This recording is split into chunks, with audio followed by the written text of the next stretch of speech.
এবারে খেলার টুকরো খবর। নারী টি-20 বিশ্বকাপ সরে যাওয়ার পর এবার বাংলাদেশ সফর বাতিল করেছে নিউজিল্যান্ড এ দল। দুটি 4 দিনের ম্যাচ ও 3টি ওয়ানডে খেলতে আগামী 28 সেপ্টেম্বর বাংলাদেশে আসার কথা ছিল কিবিদের। ম্যাচগুলো হওয়ার কথা ছিল চট্টগ্রাম ও কক্সবাজারে। তবে নিউজিল্যান্ড সরকার সে দেশের নাগরিকদের বাংলাদেশ ভ্রমণে নিষেধাজ্ঞা দেয়ায় আপাতত নিউজিল্যান্ড এ দলের বাংলাদেশে আসা হচ্ছে না।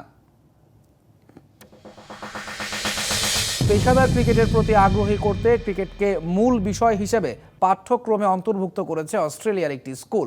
দেশটির ভিক্টোরিয়া রাজ্যের লারা সেকেন্ডারি স্কুল ও কলেজে 2025 সাল থেকে শুরু হবে এই কার্যক্রম।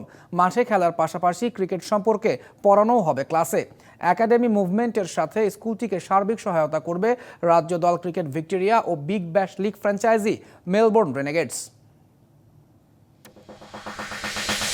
শ্রীলঙ্কায় খেলতে অনুমতি পেলেন না বাংলাদেশের হকি খেলোয়াড়রা। আগামী 6 সেপ্টেম্বর শুরু শ্রীলঙ্কার ঘরোয়া ফ্র্যাঞ্চাইজি টুর্নামেন্টে খেলার আমন্ত্রণ পেয়েছিলেন 3 চেনা মুখ রাসেল মাহমুদ জিমি, ফরহাদ আহমেদ শীতুল ও খোরশেদুর রহমান। শ্রীলঙ্কায় খেলতে দিতে হকি ফেডারেশনের কোনো আপত্তি ছিল না, তবে 3 খেলোয়াড় অনুমতি পাননি তাদের নিজ সংস্থা বাংলাদেশ নৌবাহিনী থেকে। ফলে সুযোগ এলেও তাদের শ্রীলঙ্কায় খেলা হচ্ছে না।